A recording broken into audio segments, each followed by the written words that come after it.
Welcome to my channel. Today I will be reading from the HOA subreddit. So let's jump into it with story number 1. My HOA president is threatening legal action against me because I requested a meeting. The homeowners association of my condo has been a pain in the neck lately. They sent out a notice that they are going to increase our monthly maintenance by 30% next month. That's fine. They can do that. But they didn't hold an official vote or meeting, and when I asked about it, they told me we don't have to do that. We are the board and this is our decision. This is how all HOAs work. Well, actually no, they don't. I did some digging and found that in our state, the HOA board has to hold a meeting and vote for any increase over 20%. Also, they must notify us at least 60 days prior to the meeting, and then we get to vote on the increase. None of that happened here. I emailed the president and copied the entire board requesting a meeting be held so we can vote on this increase. He responded by saying,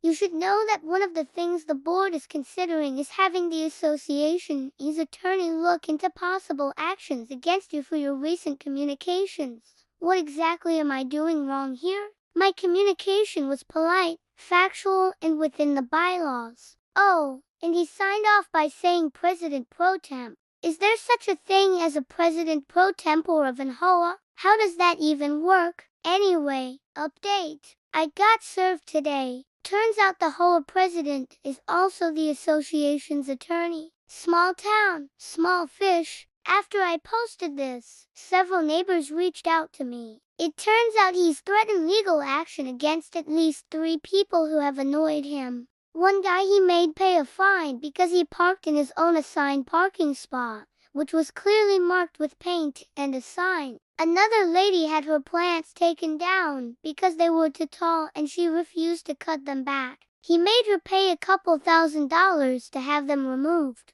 Then there is the guy who tried to run for the board but was denied because he was 30 days late with his application. According to him, the guy wouldn't stop harassing him, so he had him served with a cease and desist letter. To make matters worse, the guy who owns the condo next door to me and has been nothing but a problem since he moved in is on the board. I guess he and the president are friends because he's also a lawyer. I'm thinking of fighting this in small claims court. It won't be a lot of money, maybe $1,000, but the principle of the matter is what's at stake. The only problem is I don't have the time. I just had back surgery and I'll be out of work for a few months. Also, the HOA attorney seems to be violating multiple ethics rules.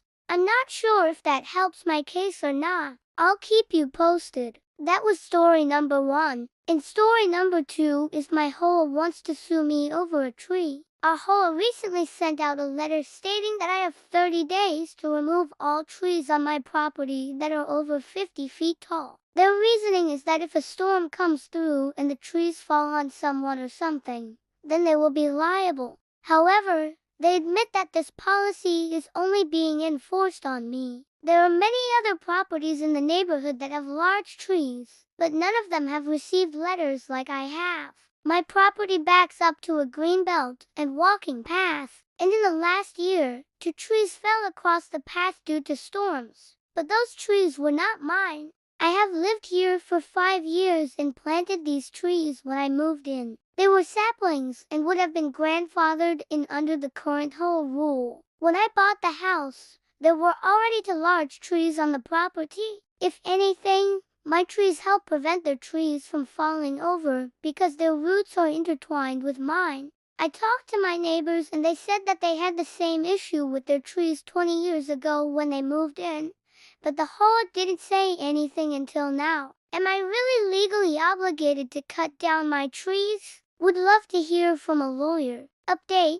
I spoke to a lawyer today and he said that they cannot force me to cut down my trees because they are a common situs. Common situs. Is that what it's called? Anyway, this means that since the trees were here before I purchased the home, I am allowed to have them here. He also said that it would be difficult for them to prove that my trees caused damage to their property because the trees were planted well before I owned the house. Since the HOA is incorporated as a non-profit, It means that it is very difficult for them to sue me. The lawyer explained that nonprofits are specifically designed to avoid lawsuits because if they lose, they could be dissolved. Therefore, they need to be very careful with what they do because the repercussions could be severe. He also said that the best approach for me is to simply ignore them. So that's what I'm gonna do. Thanks for the advice, everyone.